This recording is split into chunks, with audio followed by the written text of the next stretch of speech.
wonderful to see that this session is well attended. This session is called Stronger Together, Building Bridges Between School, Students and Home.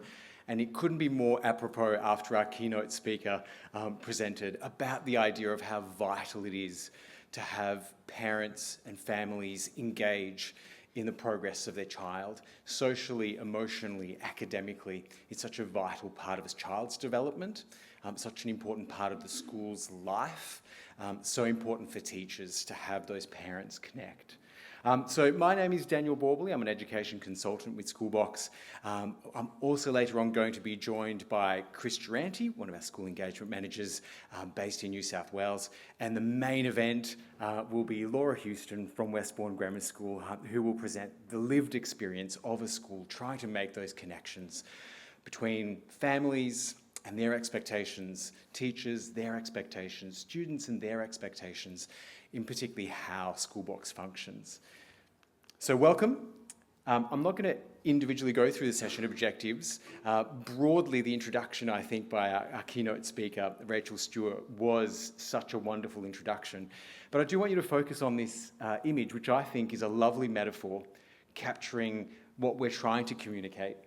The idea that these multiple hands, the parents and teachers working together with the student, creates a powerful synergy that gets the most out of students. If the student feels a parent is supportive, informed, and is able to support them, if the teacher is there to help them, if they feel empowered, then you're going to have a much better experience as a student. And the parent involvement is an important thing as well. To capture the question that Chris and I were sort of grappling with in putting this presentation together, we came up with this as the key concept. So how can we create user experiences that are personalized, seamless, information-rich, and engaging so that parents are empowered to be partners in their child's learning journey? So before we talk at you and share some information, some developments within the product that will help you, before we share a lived experience, we want you to connect a little bit with people on your table. Hopefully there are some people on your table who don't work with you directly, hopefully from perhaps even different parts of the world, different parts of Australia. But have a bit of a discussion around the idea that families increasingly expect timely access to a wide range of information about their children's experience at school. And I think increasingly that is becoming vital. Consider the number of different ways or number of different types of information they might be seeking. If their child has a learning need, for example, they really want to know whether the school is taking that seriously and is adapting their assessment practices, their teaching and learning to suit the child.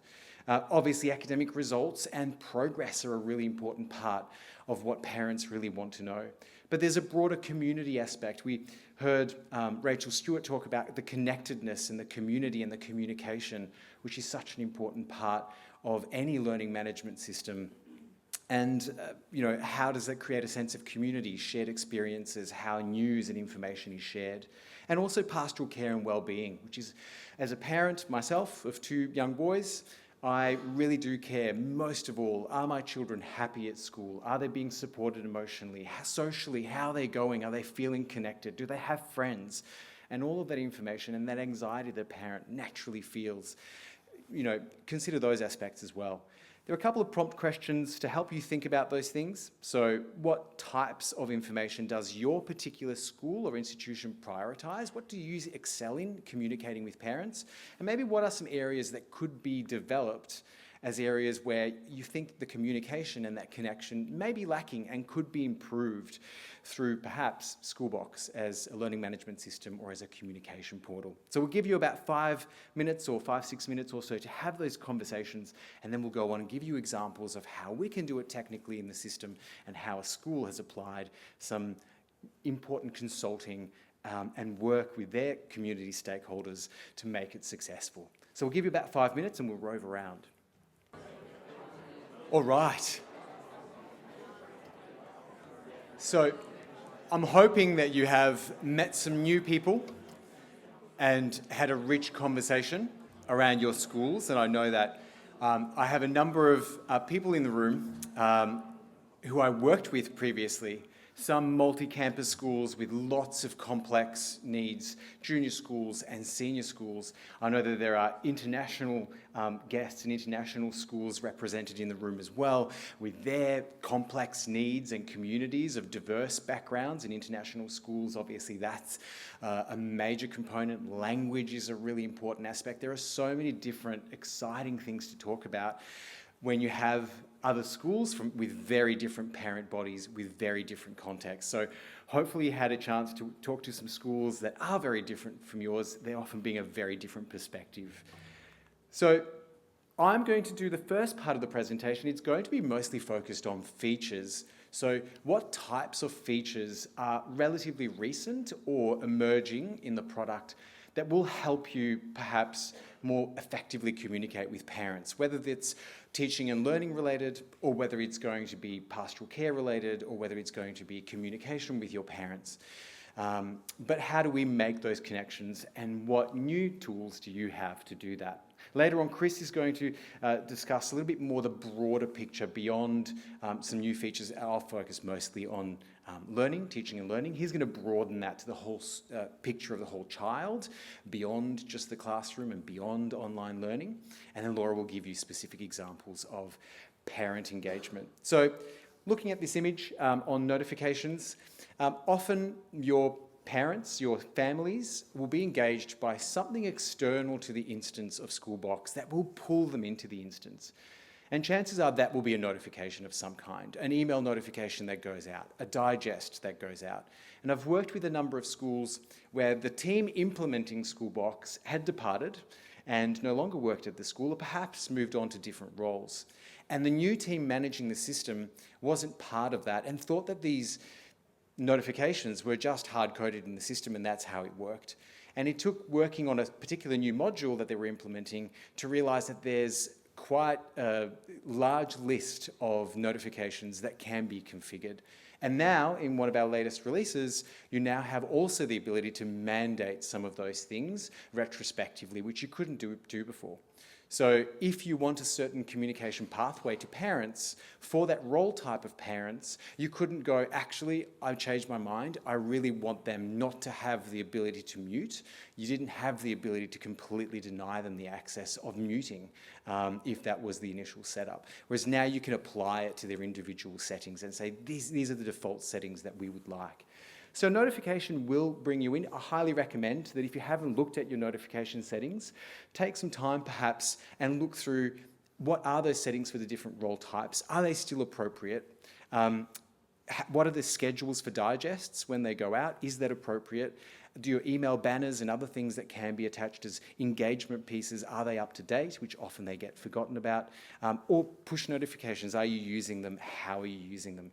Just to let you know that the push notifications and the use of the app has really taken off in a number of schools. I've worked with schools where the app has become really important. Laura will talk more about her experience with using an app with parents. Parents are going to engage with Schoolbox increasingly using mobile devices.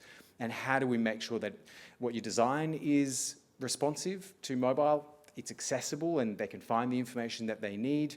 And also think about how push notifications behave, because now you do have the ability to do that even without a dedicated app. You can use a PWA app, for example. So in terms of a new feature, so you might be, hopefully you're aware, that there is now the ability to pause those push notifications to mobiles. Obviously with, sometimes teachers setting due work at the end of a particular day, it might be inappropriate, too late, and parents, students might be getting notified if they have enabled that push notification to devices. So now you can set a window in which those notifications will not send. And often for parents, that is a pain point. I'm getting too many things in notifications. I'm not getting enough notification about certain things. I'm getting it at the wrong time. It's not timely. The digest is coming on a Friday. I need to know earlier. All of those are highly configurable.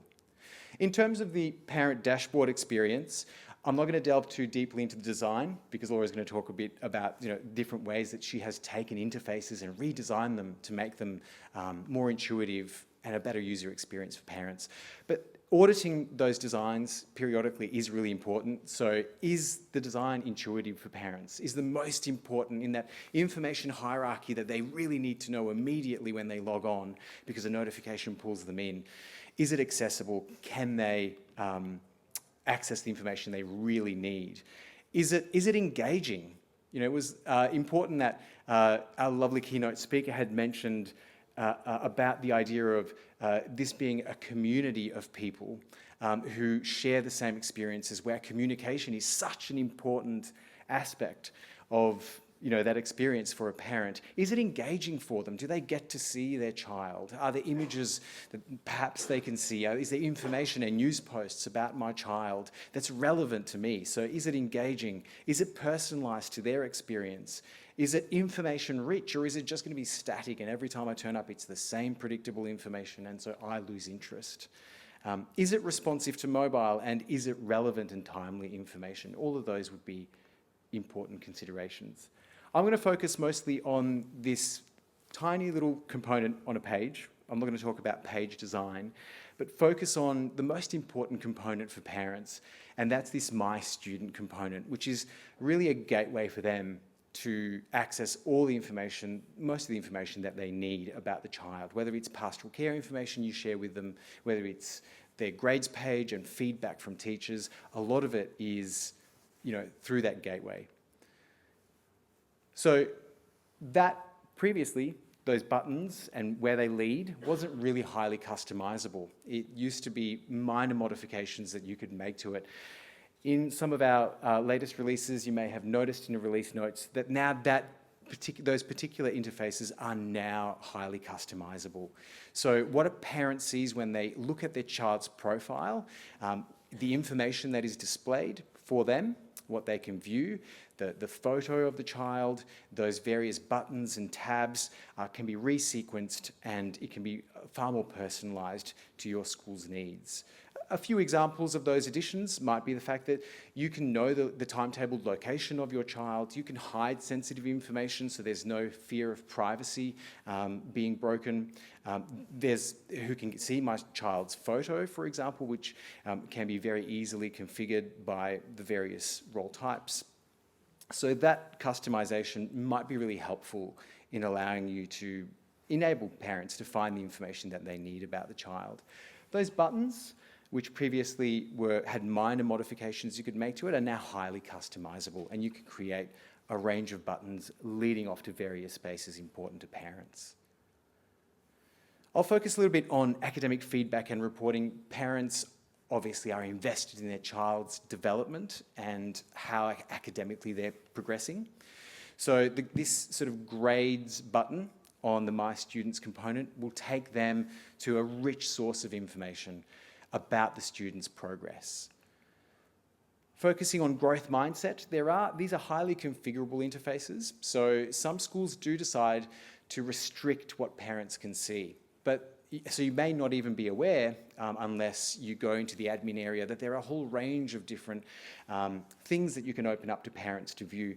And rubric information and progress of a child, we know growth mindset is a really important thing, and instead of just focusing on the grade, focusing on the idea of progress is really important. So you can check the student's progress, potentially cohort results, which I know in some jurisdictions is an important consideration, feedback from the teachers, similarity checks, all sorts of things could be made available to parents depending on your school's practices and policies. If a parent is interested and really invested in the child's learning, they can dive much deeper than that, though. They can get information about individual assessments and feedback, whether that's a rubric and teacher comments, the details of what the task entailed, the student's own self-reflection, if that is enabled, which is a really powerful feature a number of schools are leveraging, which that metacognition part is such an important part of their learning. The number of submissions and the results for each submission can be viewed. The similarity check of that the student's work, if it was an online submission, could also potentially be open for parents to have a look at. Now that's, again, might be controversial in some schools, and some schools really embrace it as part of their transparency. Diving even deeper than that, some parents are really committed to working and working with that child at home through their homework, through their home tasks, particularly in schools where there is a bit more of a home learning component. So diving right down to individual feedback by teachers. Here an example you see, our Cami integration, and looking at the rich feedback that you can provide through Cami if it was submitted online, are powerful ways of connecting the student experience of learning and the parents' understanding of the student's progress. Another key feature that is very exciting, combination of AI tools being embedded in our rich text editor in feedback to students and parents about how the student has completed a particular task. And also just the fact that you can now use more than just plain text, but you can use bullet points for lists of action items that you expect them to undertake, an image that you might want to embed, a URL, an emoji for that personal touch of keeping things lighthearted when it comes to certain type of maybe formative feedback. And you have your AI tools, if you have that connected, embedded, to be able to reword things perhaps more that in line with what a student and a parent might understand, taking out jargon. All of those things are powerful ways of streamlining the communication with people who perhaps don't speak teacher, they don't speak pedagogy, they don't speak in the way that we do about student progress. Summative reporting obviously is still often a compliance piece, and it is something that schools invest quite a bit of time in. How do we summatively, and also in terms of progressive reporting, report on student development? There's a lot of progress that has happened in summative reporting. There is a whole session. I'm sure if you're interested in summative reporting, you will be looking at summative reporting and hopefully attending that session. The visualizations are a big change. So whether it's Victorian progression points that you want to be able to visualize within the instance, which some schools need or want, how these box and whisker plots display certain work types, is another important enhancement, but we are progressively building out our summative reporting to be more and more sophisticated and nuanced. The final thing I'll mention before we jump into learning moments, and I'll hand over to Chris, is you may not be aware, or you may be aware, that the ability of us putting out these reports that we generate from within Schoolbox can now seamlessly be imported into pastoral care for parents to be able to view.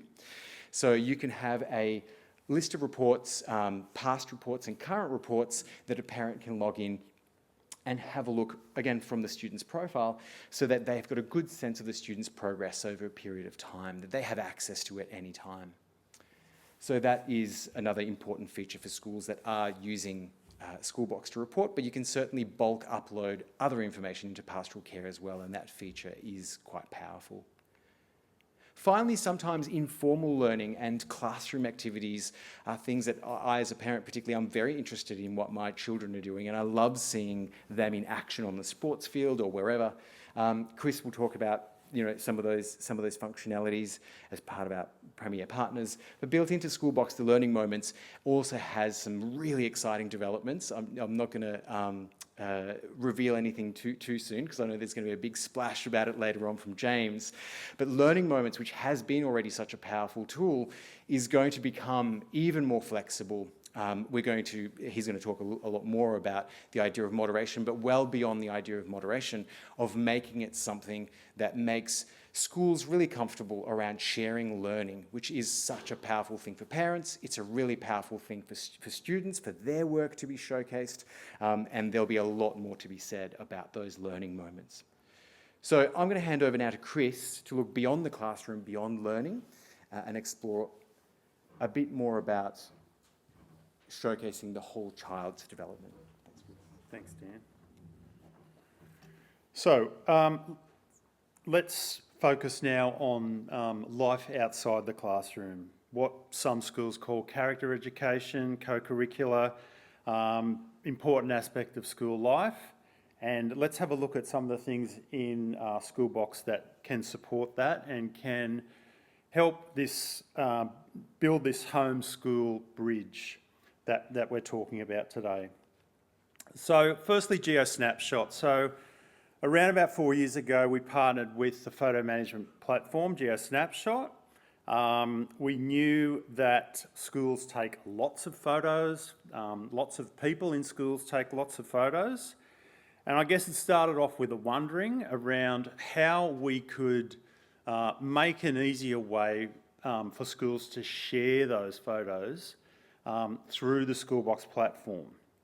So, you know, what parent doesn't love looking at photos of their own child? We've built a fantastic integration that allows that to happen really, really easily. And I know from the schools that I'm working with, I've got a few schools on that have the platform. A couple of those are boarding schools. It's a really important component for their engagement with those families to be able to more easily share photos that are happening across the school. A school that I recently was working with and talking to their marketing manager, she talked about creating a want for parents. There are plenty of things that they have to, that they're needing parents to jump into the system for, reading news, seeing things on calendars. She was trying to create a want, and that was her motivation for bringing in GeoSnapshot. And it was, I guess it also underscores some of the things that Rachel was talking about this morning around inclusiveness, and yeah, making that connection between home and school. We know that many schools are using group pages in Schoolbox. These pages are obviously bringing together things that are happening outside of classroom. We can have dynamic components on those pages, news, polls, calendar events. We can have static information on those pages. We can, some schools are automating users onto those pages. You can see in the example as well, on the right, the GeoSnapshot component that is, you know, creating some rich content onto the page really easily. And as well, we have obviously integrations with things like Clipboard and other ways in which schools are allowing parents to get access to those pages, to be group members, to have students as group members, and they're an important part of that offering. I mentioned Clipboard a second ago, so for those that don't know Clipboard, they manage extracurricular life outside of or for schools. Clipboard lives outside of Schoolbox, but there is, once again, a really great integration between Clipboard and Schoolbox, as I mentioned, I think a second ago, around auto-assigning members from your source of truth in Clipboard to those group pages, easily directing news items and news audiencing around those Clipboard groups.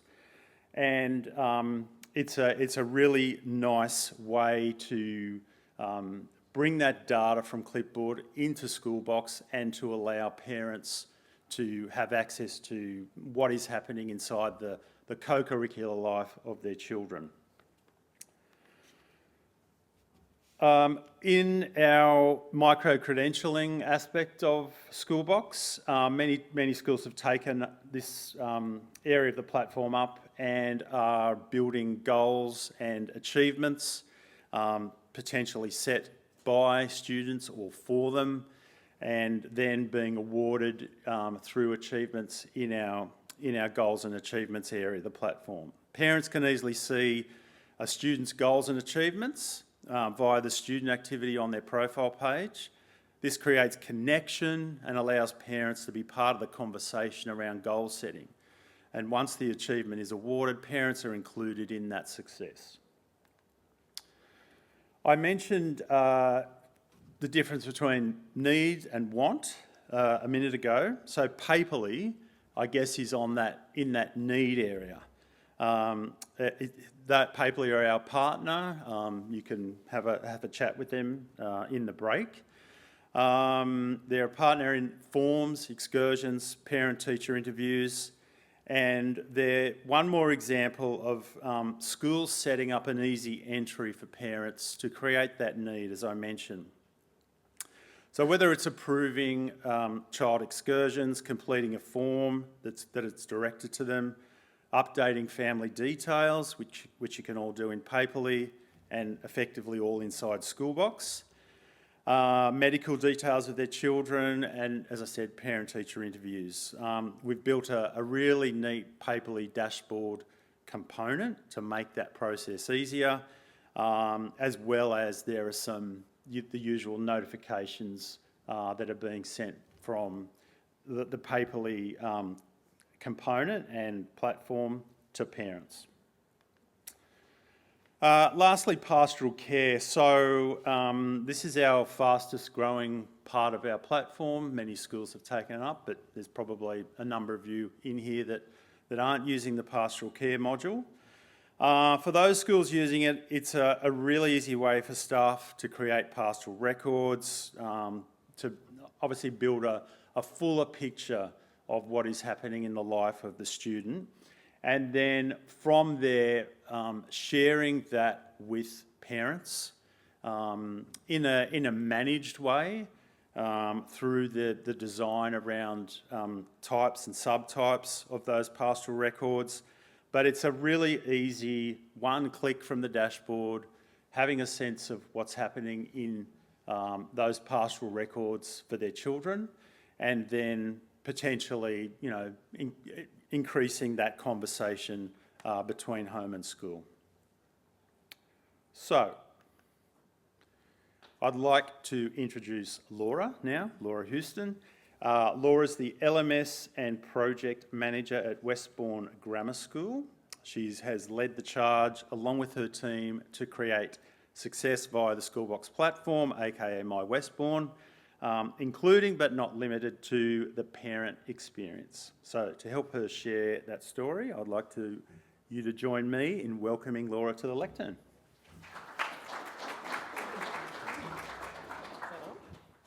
Hello. Oh, it's on. Hello. Thank you, Chris. Appreciate it. Hello, everybody.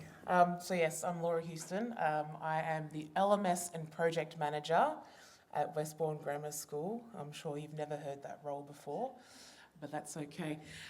So I'm going to take you through a bit of a journey today, just in regards to how we implemented the new parent area. So I'll just touch on a few of these in high level, but we'll go through into more detail as we work through the presentation. So the first step we went through was around understanding what we need to stop, what we need to start. So obviously gathering as much information as we can through the audits that we did, the user interface, user experience, and the user management audit. We also did a feedback survey to parents, and then we created a parent focus group. And I'll go into more detail into the focus group because it was very interesting. And then through all of that information gathering, creating a communication strategy, and I was actually talking to Rachel, keynote speaker outside, and it was very interesting that what I'm talking about today was some of the stuff that she spoke about as well. So there's a bit of relevancy there. And then once we've gathered all the information, gathered our feedback, understanding what our users need, then working on actually redesigning things, setting down some foundations, understanding what we need to do moving forward, and implementing those through our launch campaign and providing parent help. So that's super, super high level. This is over about a semester and a half, roughly 6-month period. So that's a very high level look at what I did, but I'll take you through now into a bit more detail. So first off, I just wanted to sort of lay the foundation, like give you an idea as to how our school runs. We're obviously not all the same in what we do, and things are structured a little bit differently, but I just wanted to give you a bit of an insight to how I run things. So I've been in my role now for 3 years. It's a brand new role that was created by the school, and it's interesting because it's actually working out quite well due to the project management side of things. because when I think of my LMS and I think of all the improvements and I think of what I'm trying to do, it's very much project-based.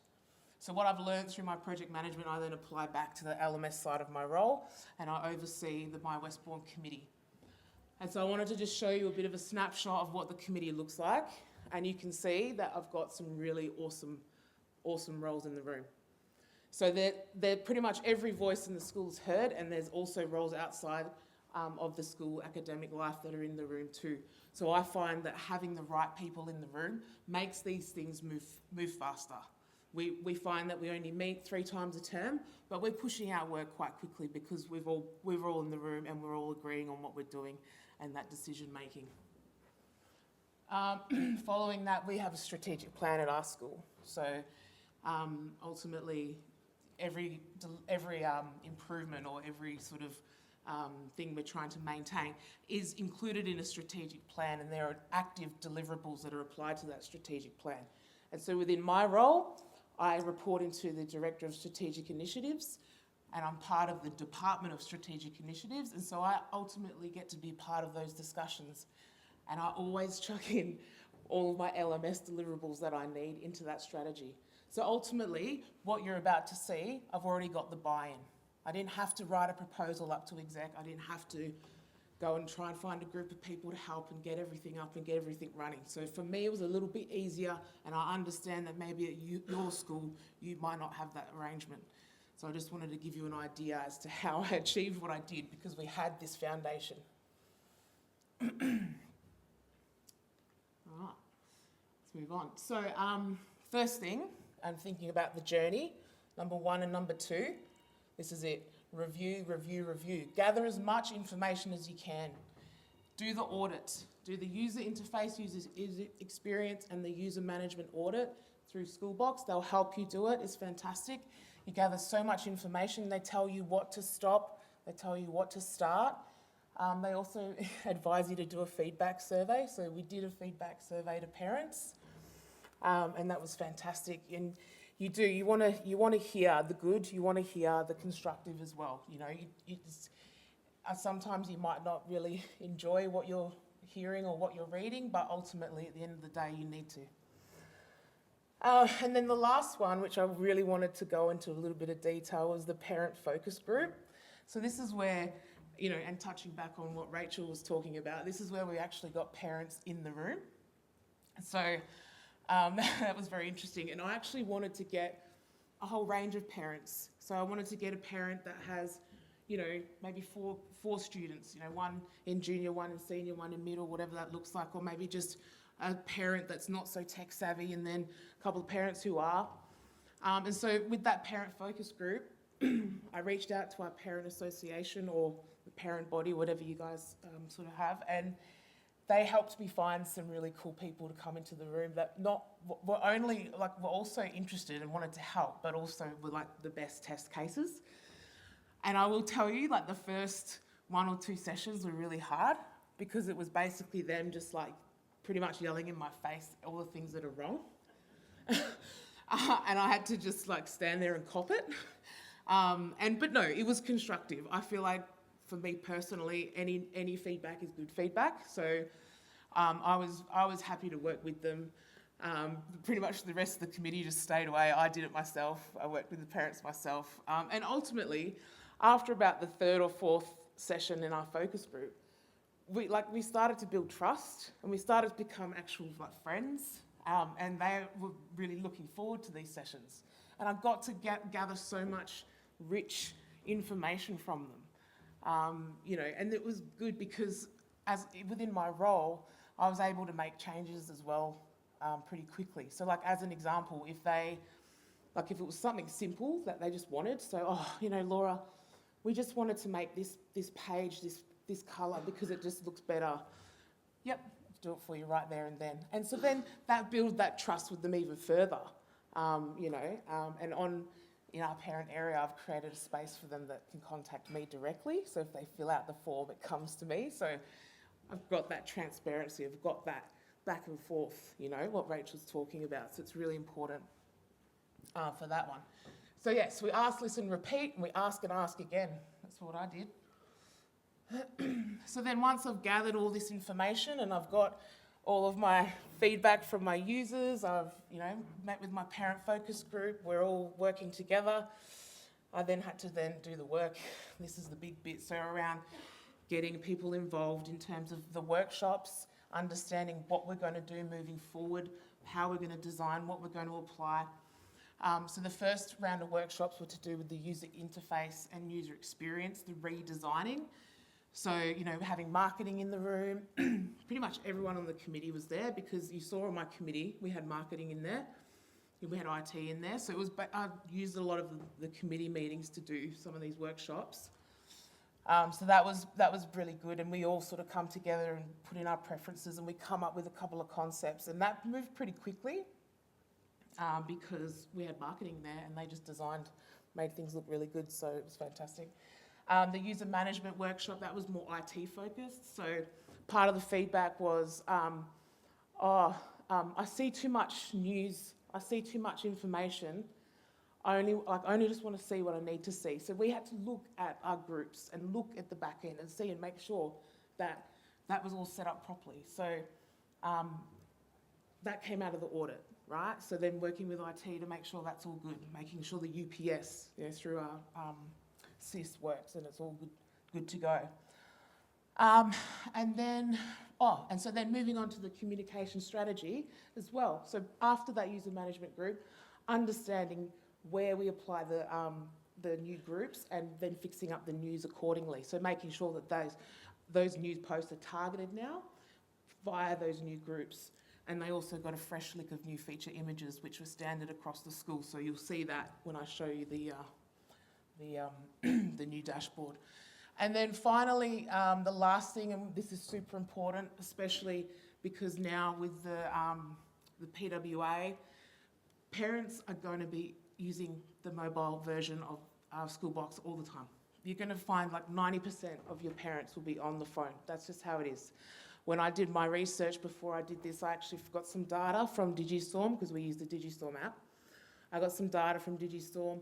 I got some data from Schoolbox and worked out that most of my parents are on mobile devices. So making sure that when I'm redesigning pages, I'm redesigning dashes, that they are mobile adaptive. And if you have the app or not, they're going to be on it, so you might as well. And then the last bit there, the DubCAG, that's called DubCAG 2.0. So that's around like accessibility, and that deals more with digital literacy and then people actually understanding and people that are vision impaired to view the page and understand the page. So I wanted to just quickly touch on this screenshot here where it shows, and everyone on my committee has this extension, and it's called VisBug.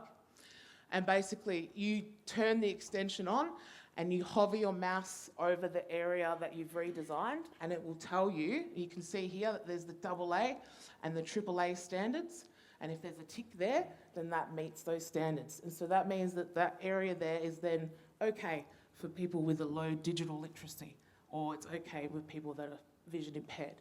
So another one that's super important. That may not be like parent focused, but that is a whole instance focus, so for students, staff, and parents. So let's move on. Right, so then we've done all our workshops, we've done all our meetings, we know what we're doing, we've got our designs, we know we've got our new groups. Now it's time to actually do some implementation. Part of that is getting the parents informed of what's coming. So I mean, they knew that it was coming because I invited them to complete a survey a while back, but ultimately just keeping them involved in the communication of what's happening. So the launch campaign included a couple of news posts leading up, and then one big one before the actual change happened. So that was good. I decided to do all the work in the big term 4 break, because that's the biggest one. I just thought I might need a bit more time just to get everything in, because it's, there's certain things you might come across that you didn't actually know within your planning may come up. So just making sure you've got all your T's crossed and your I's dotted.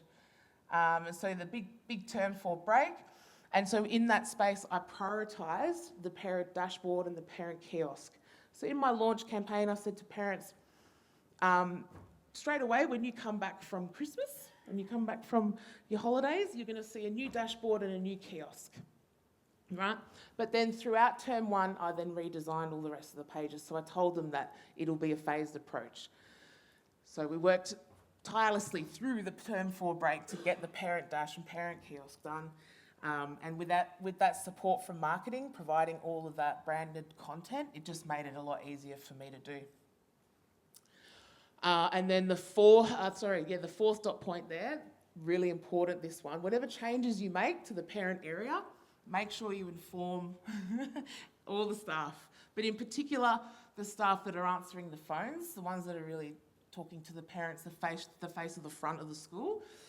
So I actually took all of our staff, our teaching staff and non-teaching staff, like the reception people, through the changes, the new dashboard, the new kiosk, so that they can help support parents either over the phone or from a teacher in the classroom. And I need to find some information for a parent, they can easily find it. So just, a bit of change management throughout that process for staff as well. And then part of the implementation was to make sure we update the parent help page. If you haven't got one, get one. It's important. So this is a central space for parents to access all of the information to them and for them. So whether it's via app information or accessing forms, how to pay fees, whatever that looks like for you. So updating that page. And then that page was included in all the news posts I did related to the launch campaign. So they always had something static to refer back to about what was happening. Let's go. So, this is the good bit. So now I'm going to show you what our parent dashboard looked like before I came along, and then what it looks like now, and the kiosk as well. So, just quickly, this is the before version of what was happening. I did manage to run my dubcag extension over the top of it, and there weren't too many green ticks. I'll just let you know that. So that's okay. Also just considering the real estate on the page, what actually needs to be there, what doesn't. During my feedback surveys and my parent focus group, I learned that not much of the information needed to be changed. It was really just the layout. So what I did was I got some information from Schoolbox around what are the most visited pages by parents, tell me, where are they at the most? And so I actually worked that out, and then we did a bit of a redesign for the parent dashboard. So I'll just show you the new version.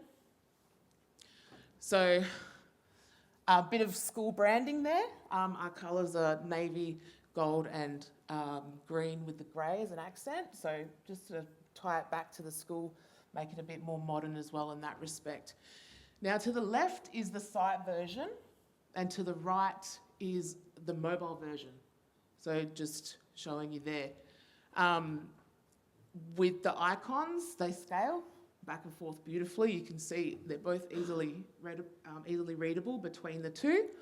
And then with, as I mentioned earlier, with the feature images, I got marketing to create a whole set of feature images. And then I also, I actually implore those who are creative enough to create their own, keep it different. So that's the parent dashboard and the parent mobile dash as well. So now I'm going to show you the parent kiosk. This is the old parent kiosk. The only thing here that I can really explain to you is that it's in alphabetic order. That's pretty much it. So, if you don't know actually what you're looking for, then it's pretty hard to find. So during the process of redesigning the kiosk, we did a couple of workshops to just understand what parents want. And as I said to you before, those most visited pages really fed those discussions around what parents wanted in the kiosk. And then I also thought of implementing some categories to help break down some of the information so it's a bit easier. And so this is the new version of the parent kiosk. And always keeping in mind that it is mobile adaptive for us and that it is dubcag 2.0 compliant. So, for those at the back, the categories, there's 6 of them, but ultimately it breaks it down. There's academic and careers, groups and events, school information, so on and so forth. I won't go through them. I'm sure you'll get these slides later, but ultimately they scale down phone and site quite seamlessly, which is one thing that we really wanted to make sure, because ultimately, as I said, parents are really using the mobile site whether you like it or not. So you've got to make sure that their pages are working for them. And I will say that there are further refinements to come to this. So this actually I launched at the start of this year, and I will be refining this at the start of next year. And that's how I roll, a bit of continuous improvement. I'm always looking at ways to improve. And I tapped back into my parent focus group because I wanted to see how it's going. So I've launched all that stuff and now I want to see how it's going. And so this will actually probably change next year. But that's okay, it's part of it. Cool, so, and I just wanted to put up a quick slide here about the app. For those that have the Digistorm app, this is our before and after of the app. And what I wanted to do, I wanted to make sure that the app has the same sort of look and feel. You know, I know the icons aren't necessarily the same, but what I'm talking about is mainly the colours and the branding. You can see to the left, it's very much colourful. So I feel like those two sort of complement each other in that respect. So if you do have the Digistorm app, making sure that whatever you're redesigning in your site aligns with your app as well. And the Digistorm crew are always happy to help, so that's really good. And then to support the app is the quick reference guide. Again, that's back on the parent help page. So keeping it all central, keeping everything in one place, the parents know they can go there at any point. And lastly, this is just a quick slide of a snapshot, of what I sent to the parents. So like on the right-hand side, you can see that I actually attached screenshots of what's coming. And so this was sent just before the term 4 break. And so then they knew that when they were coming back from Christmas, they were going to be seeing a completely different look and feel. So just to give you a snapshot there of what I sent. So that's pretty much it from me, guys. I think I'm going to jump in a bit of a Q&A. So anyone's open for questions. You don't have to ask them here. You can ask me out there if you're too shy as well. You don't have to ask me here. Thank you. Thanks, everyone. Awesome. Thank you so much, Laura.